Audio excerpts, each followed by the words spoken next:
diseñen su propia red neuronal y comparen el resultado que tengan, ¿ok? Entonces, hoy día si quisiéramos que sea más práctico. Igual vamos a estar todos aquí. El que quiera también, si tienen los datos que Roberto compartió de los datos de fútbol, también podrían trabajar con esos datos. O sea, eligen qué es lo que quieren predecir y trabajar con esos datos ahí también. Entonces hoy día es más práctico, vamos a tenerlo, para que no quede tanto en teoría.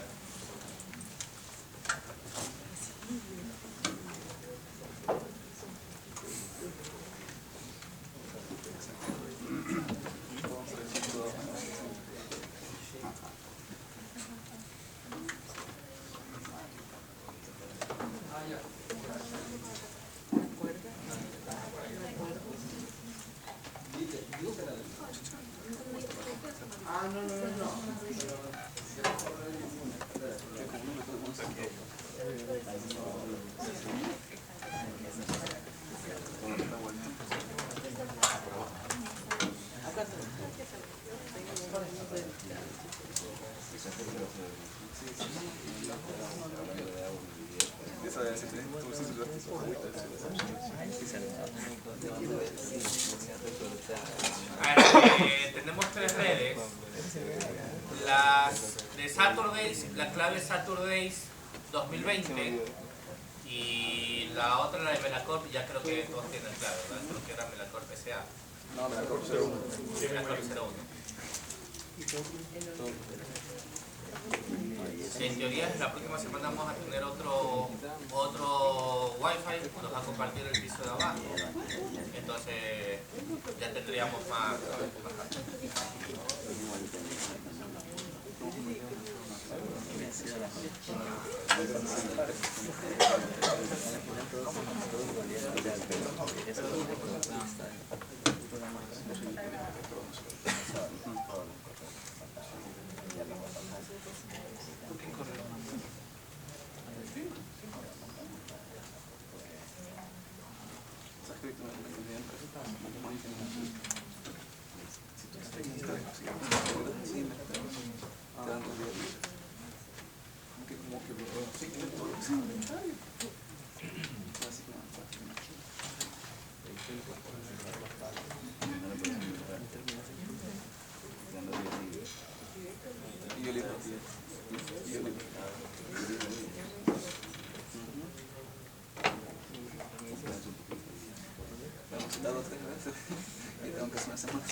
¿Quiénes no vinieron la semana pasada?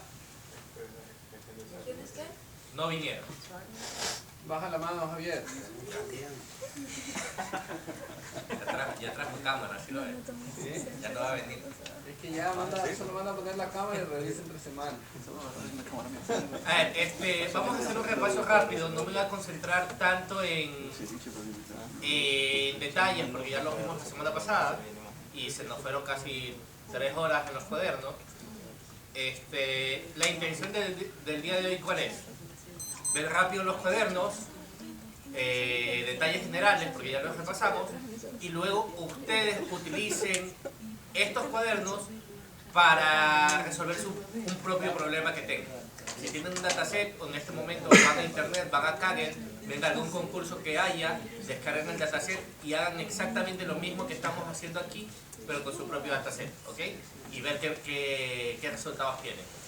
Entonces, ¿qué vimos la semana pasada? La semana pasada conocimos un framework que se llama PyTorch, que es en el que ya nosotros podemos crear nuestras redes neuronales desde cero.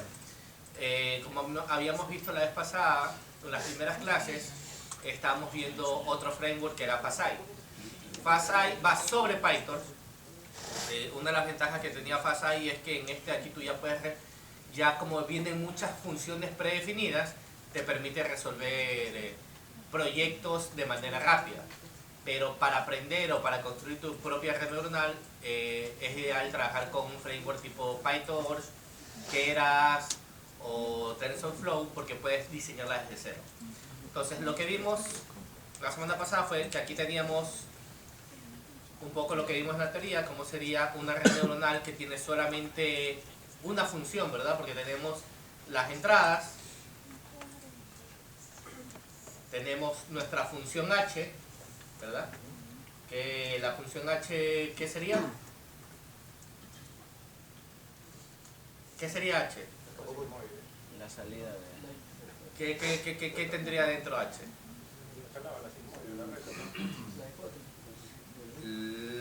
La ReLU sería esta, f de h. ¿Qué sería? La ecuación... No, la función de activación sería la acá. Pero antes la función de activación ¿sobre quién se activaba? Sobre wx más b, ¿verdad? La regresión lineal. Entonces, aquí lo que teníamos nosotros siempre era una función lineal, pero al final le aplicábamos una no linealidad. Eso era lo que hacíamos, ¿verdad? ¿Se acuerdan que teníamos wx más b y luego le aplicábamos la sigmoid, o le aplicábamos la ReLU, o la tangente hiperbólica? Entonces, ¿qué hicimos aquí? Hacer un ejemplo pequeño de cómo hacer esto a mano usando algo que se llama tensores. Tensores es la generalización de las matrices, ¿ok? Podemos tener un tensor, por ejemplo, aquí de una dimensión, este tensor va a ser de 2 dimensiones y este tensor va a ser de 3 dimensiones. ¿Por qué ya trabajamos en esta manera? Porque vamos a trabajar también, por ejemplo, con gráficos que tienen 3 dimensiones, ¿verdad?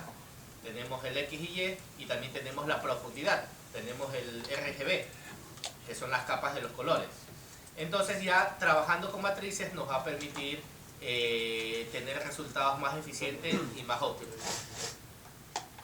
De hecho, cuando trabajamos sobre tensores, en realidad estamos trabajando sobre NumPy. ¿Se acuerdan que NumPy te forma matrices? Entonces PyTorch en realidad está trabajando sobre NumPy. Se utiliza NumPy para resolver todas esas computación de matrices que vamos a tener aquí adentro. Entonces aquí, para utilizar PyTorch, lo primero es import torch. Y aquí estamos definiendo una función de activación. Aquí lo estamos haciendo a mano. Estamos creando una función de activación que va a ser la sigmoide, y aquí lo que estamos poniendo es la fórmula de la sigmoide, ¿verdad? Que es 1 sobre 1 por el exponencial de elevado a la menos x, ¿verdad? Esa es la fórmula matemática de la función sigmoide. Entonces la estamos escribiendo tal como viene. PyTorch tiene, como NumPy, como Pandas, tiene ciertas funciones, y una de las funciones era torch.x, quiere decir exponencial, ¿verdad? Y aquí le ponemos elevado, aquí está, dentro de paréntesis. Aquí, ¿qué estamos haciendo? Estamos generando una semilla para que todos tengamos el mismo resultado. Veíamos que NumPy tenía esta función de generar una semilla, porque como vamos a generar datos aleatorios, queremos que todos tengamos los mismos resultados. Entonces, entre comillas digo aleatorios porque no van a ser aleatorios realmente, ¿ok? Entonces, lo que quiere decir es que no sabemos qué datos van a inicializar, pero todos vamos a tener los mismos, ¿ok? Entonces, Torch, igual como NumPy, tiene una función que se llama manual-seed, donde le pones un número, y este número va a identificar que todos tengamos la misma semilla, es decir, que tengamos los mismos números generales. Aquí estamos creando una entrada, features va a ser nuestra entrada, aleatoriamente. ¿Por qué? Porque no voy a usar un ejemplo real, sino estoy creando ejemplos aleatorios, un ejemplo propio, solamente para explicar cómo funciona esto. Estoy creando pesos aleatorios, ¿verdad? El random like quiere decir que sean de las mismas dimensiones de features. Entonces, si features estoy creando datos aleatorios de forma de una matriz de 1 por 5, una fila por 5 columnas, lo que yo hago con torch.runLike es decirle, ok, créame una matriz para los pesos que tenga las mismas dimensiones de la matriz features. Y el bias estoy creando datos aleatorios de 1 por 1, porque el bias ya sabemos que va a ser un valor. Si me pongo a imprimir features, esperemos que me cargue todo, porque está un poquito lento, muy lento. Bueno, vemos que en features tengo estas dimensiones, en pesos me van a dar estos valores de aquí, ¿ok? Y en vías veo que solamente es un valor. Igual aquí también pueden ver la explicación en el texto, en ese sentido está todo explicado. Y luego si vamos a ver el resultado de nuestra primera red neuronal de solamente una neurona, porque es un caso sencillo que estamos haciendo. Y la salida, ¿qué siempre era? Y aquí era igual. Lo que quiero predecir, ¿verdad? Y lo que quiero predecir era igual a una función de activación ejecutada sobre la regresión lineal que tenemos, ¿verdad? Sobre en este caso sobre una regresión lineal porque tengo una neurona, pero va a ser sobre la sumatoria de todos, ¿verdad? Entonces, eso es lo que estoy haciendo aquí. Entonces estoy diciendo y es igual a la función de activación que creé en la parte superior. PyTorch tiene una función tipo suma, donde digo súmame todos los features multiplicados por los pesos y a eso sumarle el bias, que es la fórmula WX más B. PyTorch tiene varias maneras de escribirlo y tiene otra que también dice, bueno, entonces ¿por qué no decir activación de features por peso? Y como eso ya es un tensor, los tensores tienen la función sum. Pero si me di cuenta, el resultado va a ser el mismo. Entonces les estoy dando dos opciones de cómo escribirlo. O ponen el torsum antes, o pueden poner punto sum ya cuando crean el tensor. Aquí ya estoy creando un tensor y le pongo el sum.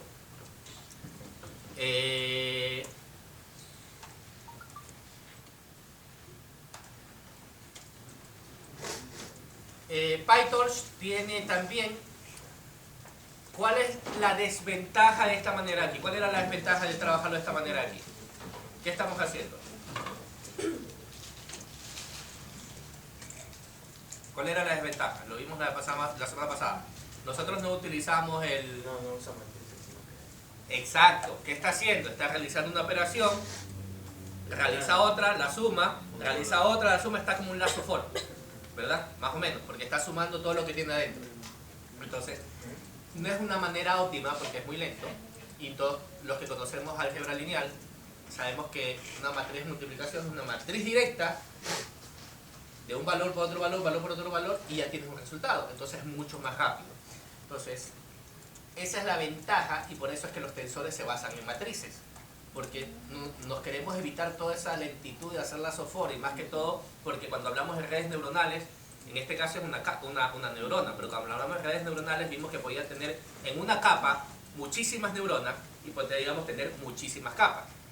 Y si nos veíamos teníamos los hiperparámetros que eran los pesos, el bias y todo eso de calcular. Entonces, cuando ya tengamos una red neuronal muy grande, pueden ser miles de parámetros que la red neuronal debe calcular. Entonces, si lo hacemos tipo lazo for va a ser muy lento. En cambio, si hacemos las operaciones tipo matrices, una multiplicación directa y es mucho más eficiente. Entonces, Python también tiene una función que es mm, que en realidad lo que quiere decir multiplicación de matrices, donde yo dentro le digo qué quiero multiplicar. Entonces le digo, yo lo que quiero multiplicar es la matriz features, que eran mis entradas, por una matriz peso. Muchos se han de preguntar por qué aquí dice .view 5.1. ¿Por qué? Porque para hacer multiplicación tienen que ser invertidas. Exacto. Nos venimos acá y nosotros dijimos que cuando creamos features, porque lo creamos nosotros, dijimos que tenía una dimensión de 1 por 5. Y dijimos que los pesos tengan la misma dimensión de features, 1.5. ¿Tú puedes multiplicar una matriz 1.5 por otra matriz 1.5? No, ¿verdad? ¿Cuál era la condición? Que el número de las columnas del primer elemento sea igual al número de filas del segundo elemento, ¿verdad? Entonces, si el de aquí es 1.5, el segundo debe ser de 5.1 para que se pueda multiplicar. Entonces, nos dimos cuenta que eso no se puede realizar. Entonces, cuando nos íbamos a NumPy, ¿se acuerdan que teníamos la función shape? Que shape te mostraba las dimensiones de tu matriz. Pero también tenías una función que se llamaba reshape. Entonces, con reshape tú cambiabas las dimensiones de esa matriz. Por ejemplo, yo tenía una matriz de 5 por 1, yo le podía decir punto reshape 1.5 y exactamente te la transformaba. ¿Cuál es el problema que tenemos con reshape? Que reshape te crea un clon en otra área de almacenaje. Es decir, estás ocupando más memoria, ¿verdad? No es eficiente porque si tengo la matriz 5.1 aquí, estoy creando una 1.5 en otro espacio de memoria. Pero si ya acá ya no la quiero utilizar, ¿para qué voy a crear otra? Entonces hay otra que se llama resize que te soluciona eso de ahí. ¿Okay? Resize lo que dice, ok, esta matriz te la cambio y te la vuelvo a almacenar en el mismo espacio de memoria. ¿Okay? Entonces ya no ocupas más espacio de memoria. Pero ¿cuál es el problema en resize? Que en resize tú le puedes dar cualquier dimensión. Es decir, si yo tengo una de 5 por 1, ¿cuántos elementos tengo adentro? 5. Con resize yo le puedo decir la de 5.1, transformarla a 6.1, a 7.1, a 8.10, lo que sea. Y lo que va a hacer es rellenarte los huecos con 0. O si la haces en menos dimensión, eliminar elementos. Entonces, para nosotros eso no es tan bueno, o sea, nos puede solucionar si hacemos los cálculos exactos. Pero como son muchas fórmulas, nos podemos equivocar. Entonces, no la vamos a usar porque nos podemos equivocar. Sin querer le podemos poner una dimensión que no concuerde y no nos va a botar error. Va a tratar de realizar la computación. Entonces hay otra que se llama view, que view lo que hace es la combinación de reshape y resize. Es decir, te graba la nueva matriz en el mismo espacio de memoria, pero además si las nuevas dimensiones no coinciden con las dimensiones actuales, te dice, ¿sabes qué? Error, no te la puedo transformar. Entonces sí te da el aviso de que, ok, una de 5.1, ¿por qué la quieres transformar a 8.1 o a 10 puntual? Te da el aviso. En cambio, resize no te daba el aviso. Entonces ahí hay ese porcentaje de error que podrías tener tú al sin querer escribir un valor que no concuerde y te lo va a crear. Y al final tú crees que estás trabajando bien, pero estás trabajando mal. Por eso es que se utiliza view. Entonces, vamos a hacer exactamente lo que hicimos arriba con el punto zoom, pero ahora con el mm. Entonces yo, en una sola función puedo decir, me ejecuta la función activación que la creamos en la parte de arriba, torch.mm, que quiere decir multiplicación de matrices, ¿de quiénes? De pesos, de features, que es la entrada por el peso, pero el peso, le estoy poniendo el punto view, es decir, la matriz de peso la estoy transformando a otra dimensión, y a qué dimensión la estoy transformando? A 5.1, ¿verdad? Entonces ya tengo una de 1.5 por una de 5.1 y sí las va a poder multiplicar. Y al final le estoy sumando el 10, ¿ya? Como la fórmula matemática de WX más B. Y si nos damos, el resultado es exactamente el mismo, ¿ok? Entonces, lo que hicimos aquí fue crear nuestra primera red neuronal de una sola neurona a mano. Ahora hagamos exactamente lo mismo, pero con más neuronas. ¿Okay? Lo que hicimos ahora fue esto. Entradas, una neurona y le aplicamos una función de activación. Eso. Entonces ahora lo que vamos a hacer es lo mismo, pero diciéndole no, tengo 3 entradas y ahora tengo 2 neuronas y tengo una neurona de salida. ¿Okay? Vamos a agrandar, pero al final debe ser lo mismo porque las funciones matemáticas van a ser la misma, lo único que se repite la misma acá, se repite la misma acá y el resultado se repite la función acá. Entonces, como ahora todo estamos guardando en matrices, ¿qué podríamos decir nosotros? Si antes teníamos una matriz de peso, que era la matriz de peso que le afectaba a esa neurona, ahora yo puedo tener una matriz de peso aquí que le afecte a estas 2 neuronas, ¿verdad? Y aquí también voy a tener otra matriz de peso que le afecte solamente a esta neurona acá. Y eso es lo que estamos haciendo. Bueno, aquí le estoy poniendo el sit de nuevo para que tengamos los mismos resultados. Estoy creando entradas aleatorias de 1 por 3. porque me dice que tengo 3 entradas, entonces estoy creando una matriz de 1 por 3, que va a tener una fila y 3 columnas.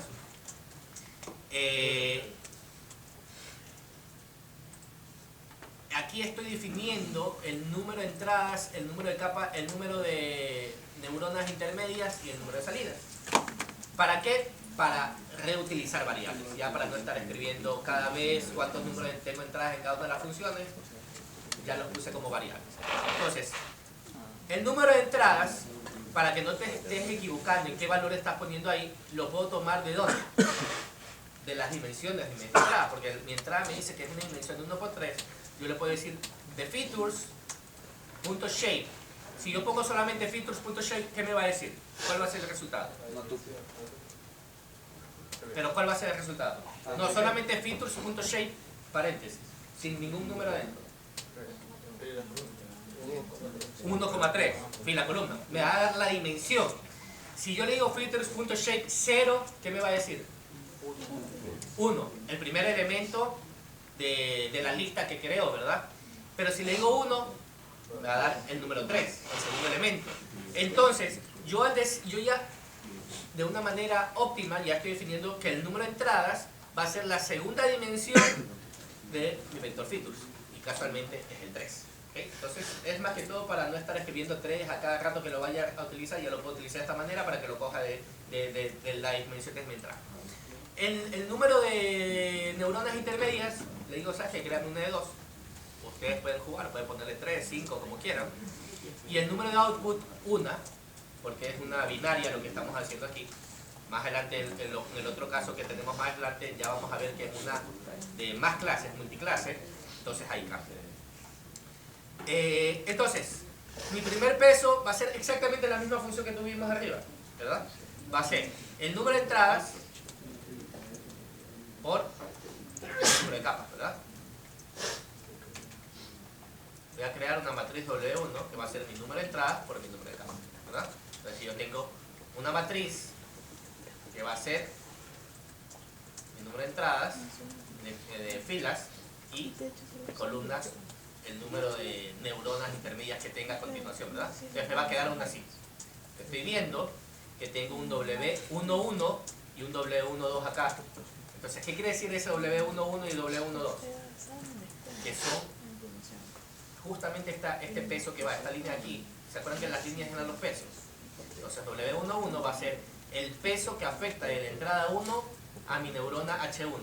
W12 va a ser el peso que afecta a mi entrada 1 a H2. W21 al contrario, va a ser lo que sale, el peso que afecta de la entrada 2 a la neurona intermedia 1, ¿verdad? Y así se va creando la matriz. Entonces, ¿qué quiere decir? Que ya puedo crear una matriz que defina todos los pesos que están relacionando mis entradas con las siguientes neuronas, ¿verdad? La tengo como matriz. Entonces, además de tener eso, yo puedo también decir que todos esos pesos los podemos hacer una multiplicación de matrices por mi entrada y voy a tener exactamente la operación que yo quiero, porque era WX más B. Entonces, si yo pongo mis entradas como un vector, X1, X2 hasta Xn, y lo multiplico por la matriz que generé aquí, voy a tener esa sumatoria que había creado anteriormente, que era sumatoria de todos los W por los X. Entonces aquí, en una forma matricial, ya lo hice con más neuronas. ¿Okay? Luego de eso le tengo que aplicar la función de activación. Pero la función de activación, es esto. Y mi Y final, ¿qué va a ser? ¿Por qué está esta fórmula aquí? ¿Qué quiere decir esa fórmula ahí? Por si acaso todos tienen los cuadernos y los quieren ir viendo en su computador. ¿Qué quiere decir? Mi salida, ¿a qué va a ser igual? ¿Y a qué es igual? La fórmula de Y, ¿a qué es igual? A la función de activación sobre la sumatoria de las regresiones lineales que tengo. Entonces, mi Y de salida, pero el Y de acá, el total va a ser la función de activación sobre esta de aquí nomás, ¿verdad? Solamente sobre esta. Y sobre eso, ¿yo qué estoy aplicando?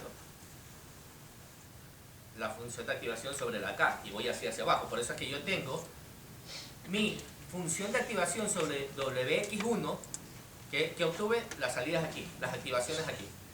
Y a eso que lo multiplico por los nuevos pesos, que son estas dos líneas de aquí. Estas dos líneas de aquí. Y obtengo el resultado, y a eso le aplico su función de activación, y ya obtengo mi Y salida, ¿verdad? Pero en realidad estoy ejecutando lo mismo. O sea, en realidad estoy ejecutando lo mismo aquí. Yo lo primero que hice es, a ver, mi función dice WX más B, entonces multiplico mi W por X, obtengo un valor aquí. Como ese valor quiero ponerle una función no lineal porque quiero que se estandarice entre 0 y 1, le aplico una función de activación, ¿verdad? Porque ese valor podría ser muy alto, muy grande, va a ser un valor de las multiplicaciones. Como lo quiero escalar, le pongo una función de activación. La función de activación en este caso estamos utilizando la sigmoide, y ahí estoy calculando el H1 y el H2, ¿verdad? Luego, el mismo paso acá lo voy a repetir solamente con lo acá, que es lo acá. H1 y H2 multiplicado por, o sea, este vector H1 y H2, que va a ser un solo vector, lo multiplico por la matriz de los pesos que tenga ahora en estas líneas de acá.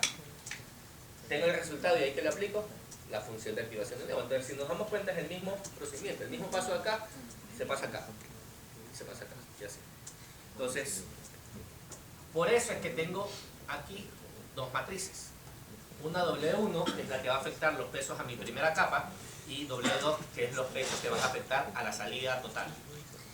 Estoy creando un bias, que el bias va a ser un valor, porque recuerden, es más B, para mi primera capa y para mi capa de salida. Y aquí ya calculo, hago todo. ¿Qué estoy diciendo aquí? H va a ser la activación de la multiplicación de matrices de mis entradas por mi matriz peso 1. Y le sumo el bias. ¿Qué tengo ahí? El resultado de activación de las dos neuronas que tenía intermedias, ¿verdad? Ahora, esas dos neuronas intermedias le debo ejecutar lo mismo. Es que estoy diciendo, ahora la salida total va a ser la activación por la multiplicación de matrices de ¿qué? Del resultado que tenía en H, que obtuve de H, por ahora los pesos W2 más el bias 2, y tengo mi salida, que va a ser mi probabilidad, ¿verdad? ¿Está entendido hasta ahí? Es un poco lo que vimos en la teoría hace 2 semanas, igual lo estamos repasando. Aquí abajo no lo voy a pasar rápido, lo ven ustedes, porque ya lo vimos la semana pasada, pero es que PyTorch te da la facilidad de transformar de NumPy a tensores, ¿verdad? Cuando vamos a trabajar con redes neuronales vamos a trabajar en tensores, pero es importante trabajar en NumPy. ¿Por qué? Porque tenemos un preproceso en los datos. Antes de meter los datos a la red neuronal debemos preprocesarlos. Es decir, escalarlos, transformarlos, hacer feature engineer, muchas cosas que podamos hacer. ¿Y esto en qué lo realizamos? En NumPy, en Panda, ¿ya? Y luego ya los transformamos a tensores para meterlo a nuestra red neuronal. Entonces es bueno que conozcan estas funciones de cómo transformar de NumPy a tensores o cómo transformar de tensores a formato NumPy. Este tensor final 0,3171, ¿qué me dice? Una probabilidad. La probabilidad va de 0 a 1, ¿no es cierto? Acuérdate que le estamos de 0 a 1, le estamos aplicando la sigmoide. Entonces tiene la probabilidad de 0,31 es bajo. Sí, acuérdate que la sigmoide tú le puedes poner que si es más de 0.5 sea una clase, si es menos de 0.5 es la otra clase. Okay. Sí, porque la sigmoide va así y justamente el cruce en el eje es 0.5. Entonces más de 0.5 es una clase, menos de 0.5 es otra clase. Como tenemos una sola salida es clasificación binaria.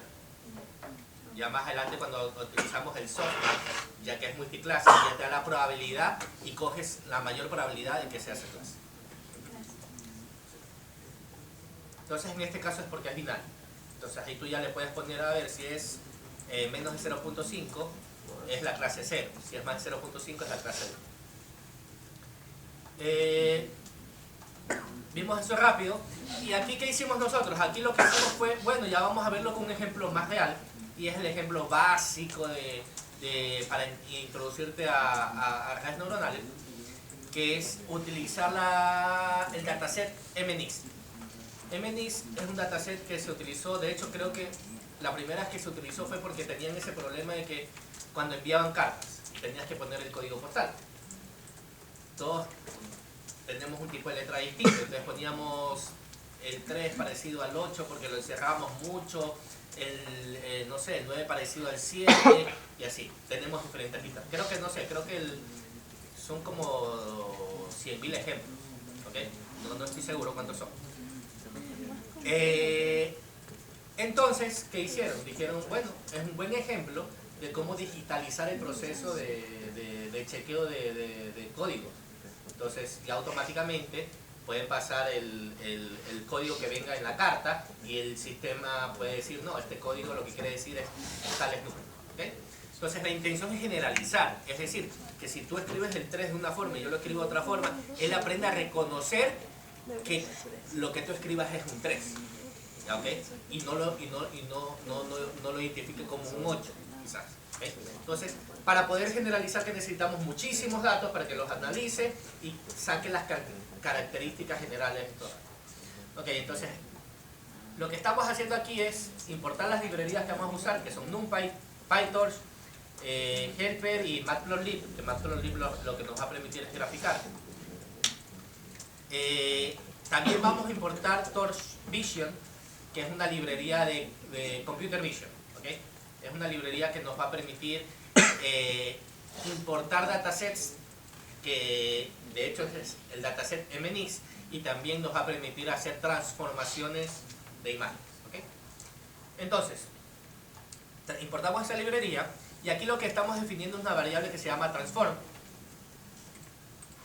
Yo le pude haber puesto Carlos, Juan, es el nombre de una variable, pero dentro sí estoy utilizando la función transform, ¿verdad? Que me da esta librería, y pongo compose. Compose es una función que me permite que todo lo que está dentro como que lo compile, y es decir, todas las funciones adentro se vayan ejecutando en secuencia. Es decir, yo tengo aquí transformar a tensores, tengo normalizar, es decir, que a todo lo que le ejecute este transform le va a ejecutar transformar a tensor y normalizar, y si le pongo más funciones va a ejecutar todas las funciones que estén adentro. Entonces compose es como que estoy acumulando funciones dentro de una sola función. ¿Okay? Entonces yo aquí estoy creando un objeto tipo transform que está compuesto de una función que me permite transformar todo a tensores. Recordemos que vamos a trabajar con tensores porque va a redes neuronales, y al mismo tiempo normalizar la data. No me voy a meter mucho en esta parte de normalizar. Recuerden que hay muchas maneras de normalizar, y esto lo da la experiencia, o esto lo da ya el conocimiento del campo en el que estén trabajando. En este caso vamos a trabajar con imágenes blanco y negro, entonces 0.5 fue una buena manera de normalizar. Pero si ustedes trabajan con otro tipo de imágenes, si trabajan con otro tipo de datos, no solamente de imágenes, ya deben de buscar un baseline, un paper o algo, ver otras personas que hayan trabajado, o por su propia experiencia saber cuál es la mejor manera de normalizar esta data. ¿Okay? Entonces, yo lo que estoy haciendo aquí también es descargar el dataset de internet. ¿Okay? Recordemos, este dataset no es que lo descargué yo y lo tengo en mi computador, sino que PyTorch, o sea, esta de Torch Vision, te da una función que te dice, ok, datasets, descárgate el dataset MNIST, ya lo tiene entre sus repositorios de dataset de ejemplos, y te dice, descárgalo, ¿verdad? Te dice, ok, ¿lo quieres usar para entrenamiento? Sí. Y te dice, ¿qué transformaciones ejecuto? Le estoy poniendo transform. ¿Qué quiere decir? Que a todo este dataset de entrenamiento que se descargó, le ejecute estas transformaciones aquí. Es decir, descargó todo ese dataset, lo transformó a tensores y lo normalizó a 0.5 y 0.5.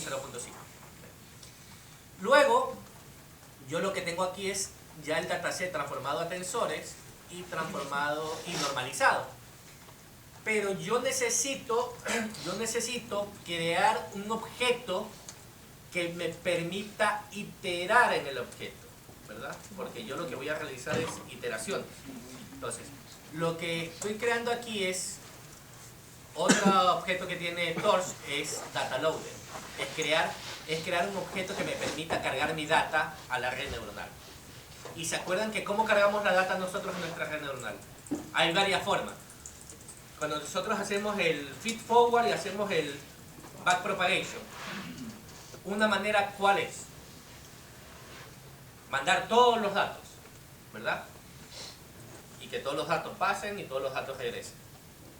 Eso computacionalmente muy costoso. Que va a aprender muchísimo porque va a aprender de todos los datos. Pero computacionalmente es muy costoso porque si hablamos de redes neuronales, estamos hablando de big data, de muchísimos datos. Entonces hay otra manera, mandar uno por uno.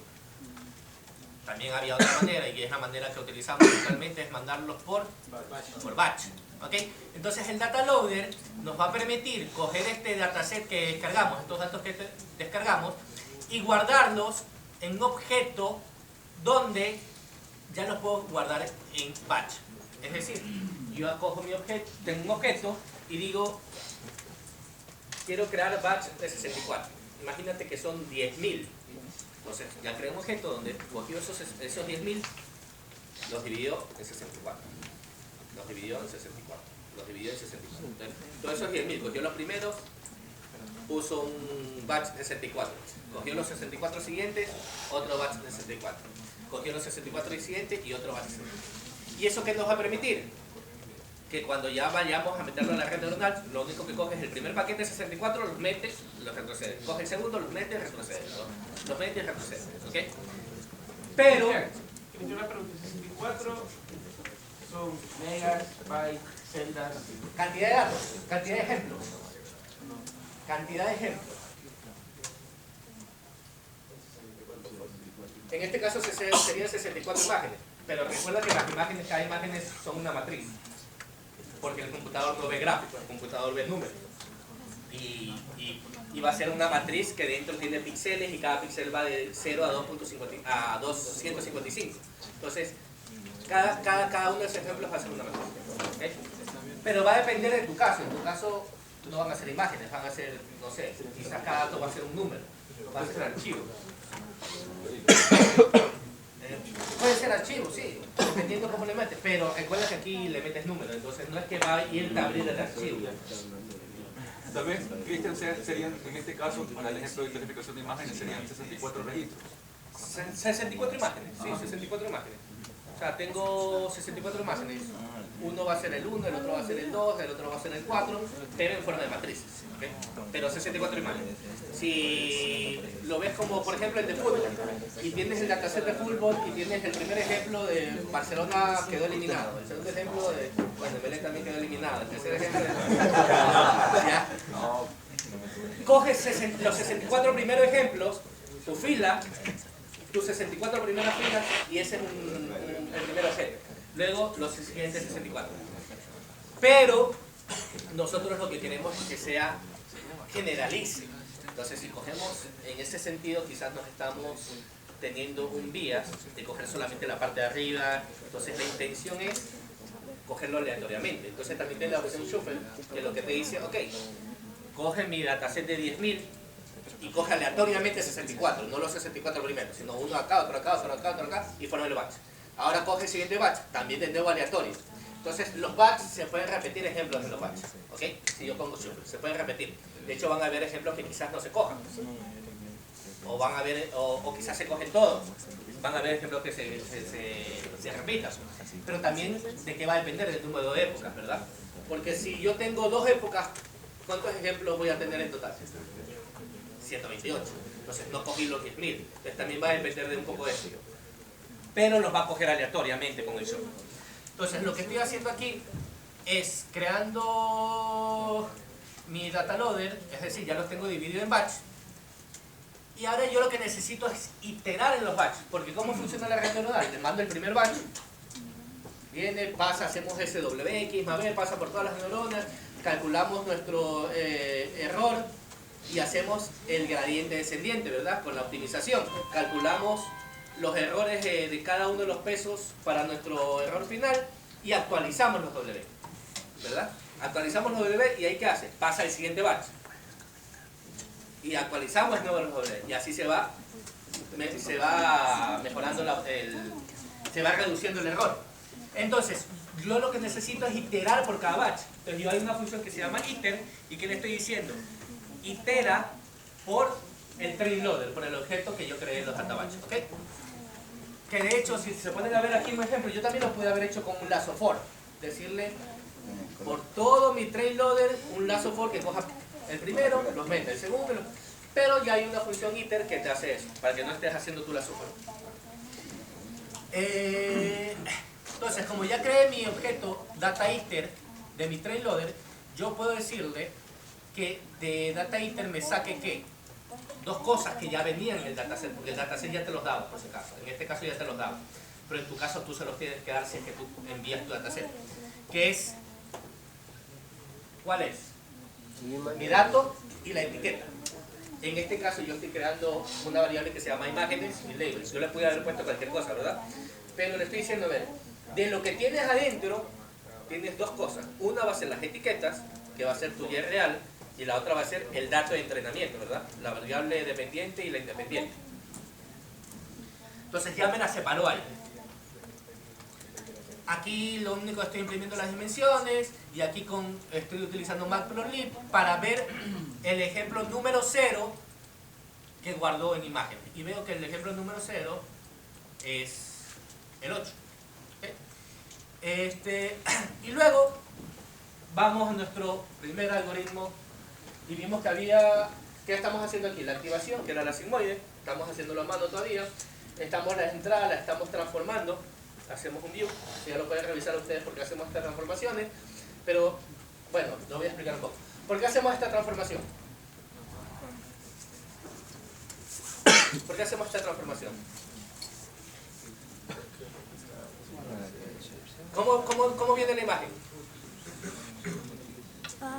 Como una matriz, ¿verdad? Y cuando nosotros estamos trabajando en una multiperceptrón, nuestras entradas, tú le puedes meter una imagen de 2 dimensiones. No, tú le puedes mandar un vector donde dices este valor va a esta entrada, este valor a esta entrada, este valor a esta entrada, este valor a esta entrada, esta entrada. Pero no le puedes mandar una matriz, ¿verdad? La matriz va a ser la matriz de los ejemplos, eso sí, donde todo esto va así, todo esto va así, pero no le puedes mandar un ejemplo de forma de matriz, no se lo puedes enviar.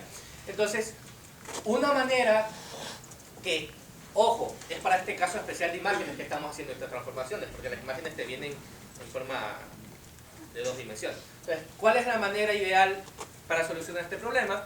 Coger las imágenes, ¿verdad? Cojo esta imagen de aquí, por ejemplo. Cojo esta imagen de aquí y yo puedo coger mi primera fila, mantenerla, coger la segunda fila. ¿Y qué puedo hacer con la segunda fila? Ponerla acá. Coger mi tercera fila y ponerla acá. Y entonces toda esta imagen, ¿qué hice? La estiré. Entonces, si yo aquí tenía, creo que este aquí es de 250, era de 28 por 28, 256. ¿Cuánto sale? 784. Entonces, ¿qué quiere decir? Que si yo aquí tengo 784 píxeles, ¿verdad? Cuando yo tenga este vector, voy a tener 784 píxeles, pero ahora de forma de vector. Entonces, quiere decir, ¿cuántas entradas va a tener mi red neuronal? 784, porque cada píxel va a ser una entrada. Entonces, lo que estoy haciendo es...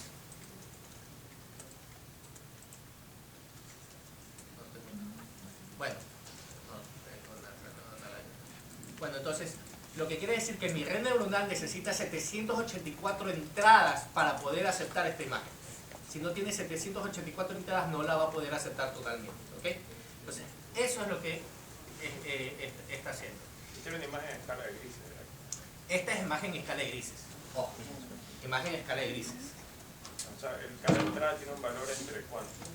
De 0 a 255. Esa era la profundidad. 255 creo que es más oscuro, más puro y 0 más claro, ¿no? El 0 debe ser blanco.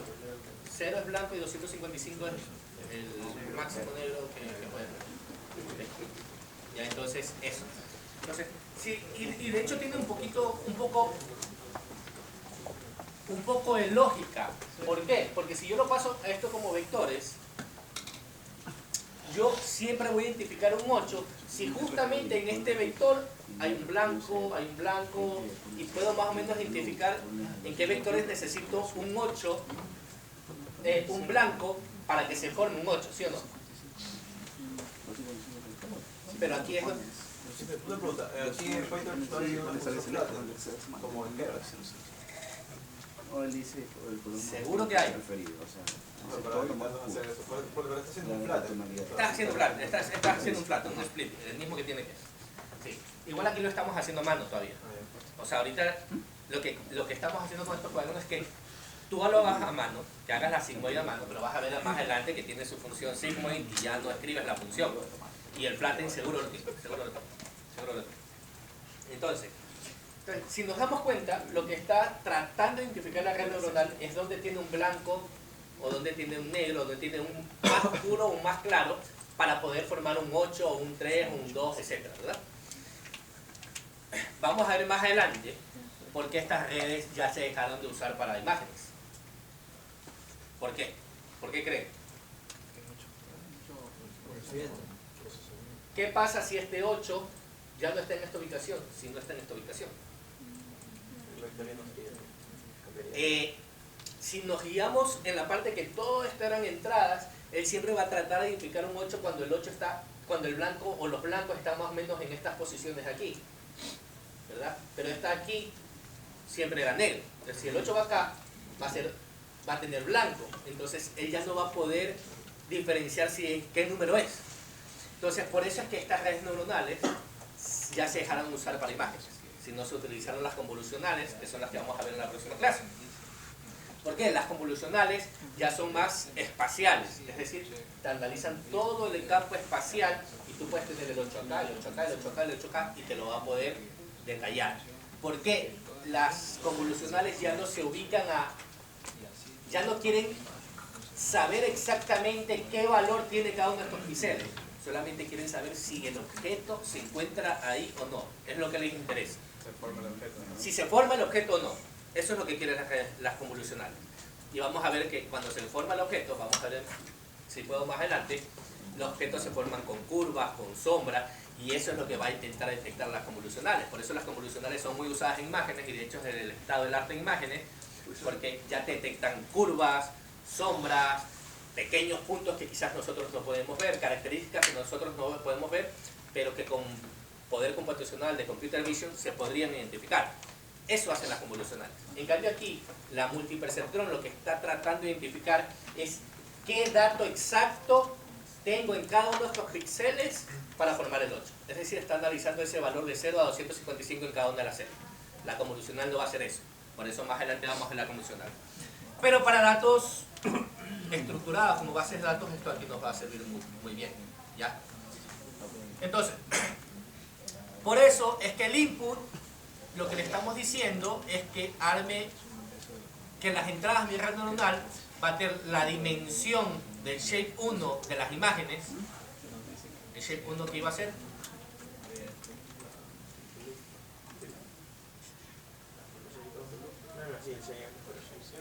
64. ¿Por qué? ¿Por qué va a ser 64?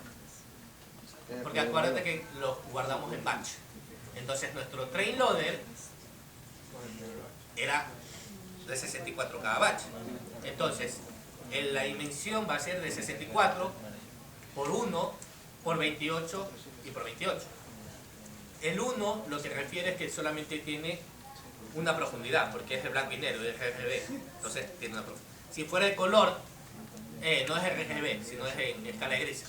Si fuera de color, aquí veríamos un 3, porque tenía 3 dimensiones, una capa en R, otra en G y otra en B. ¿Okay? Aquí tenemos 64 imágenes en una sola capa y cada imagen es de 28 por 28. ¿Okay? Entonces aquí estamos definiendo diciéndole, ok, la entrada a mi red neuronal debe ser del shape 0, que son los 64. ¿Okay? Es decir, mis entradas van a ser de 64 imágenes por la multiplicación. El menos 1 quiere decir, coge el resto del shape y multiplícalo.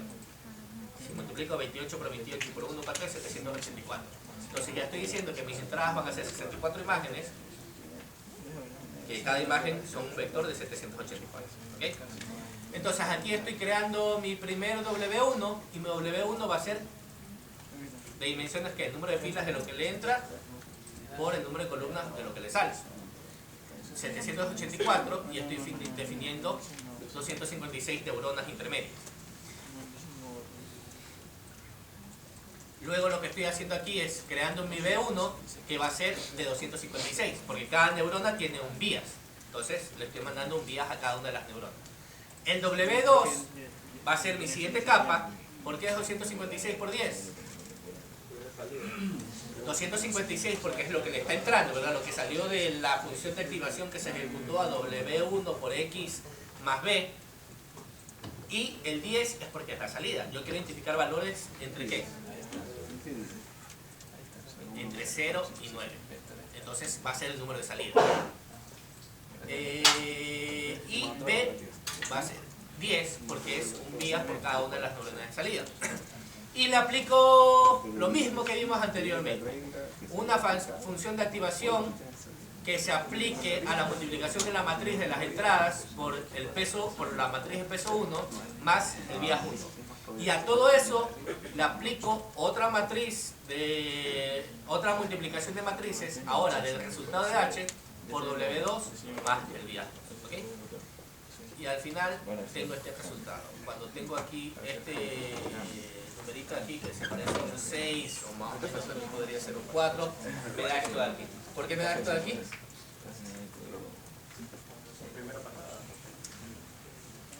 Tiene que ver con que sí, es la primera pasada, pero aunque le hagas 10.000 pasadas va a salir lo mismo.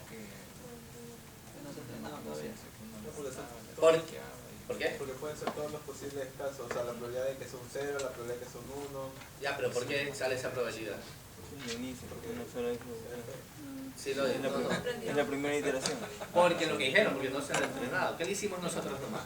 El feed forward, es decir, calcular el día de salida. Pero todavía has visto la función que donde he calculado el resultado final con el real, he ejecutado la función de costo, he actualizado los pesos, no he actualizado los pesos. Entonces, en la primera pasada le pasé todo y él va a decir, ¿sabes que hay una alta probabilidad de que sea un 9, un 8 o similares? Porque recuerden, los pesos los pusimos aleatoriamente, entonces, como es aleatorio los pesos, le va a dar un peso quizás a uno de estos más, en este caso creo que le dio más al 9, pero fue aleatorio. Pero nunca aprendió, es decir, nunca comparó la predicción que hizo con el dato real para actualizar los pesos y puede aprender. No hemos hecho eso todavía. Recién hicimos el feed forward. Entonces, aquí lo que estamos es creando la softmax. ¿Por qué? Porque la softmax va muy bien para multiclase, por lo que ya vimos que era la probabilidad de que el 1 sea 1 sobre la sumatoria de cada una de las probabilidades que cada número sea ese número. ¿Okay? Esa es la softmax. Y así se vería la matriz de salida. Va a ser una matriz de 64 por 10, porque tengo 64 imágenes y cada una tiene 10 probabilidades, ¿verdad? De que sea un valor, sea el otro, sea el otro. Y ahora, lo que vimos después fue que, ok, todo esto lo hicimos a mano. Vimos que la función de las creamos a mano, ahora, ok, usemos las ventajas de Python para crear esto con las funciones de Python. Vimos varias formas de crearlo. Y Python tiene una no sería función, ¿cómo se llamaría esto? No es una función. Un alias. Un alias. No, aquí no estoy haciendo un alias. Import. ¿Verdad que dice?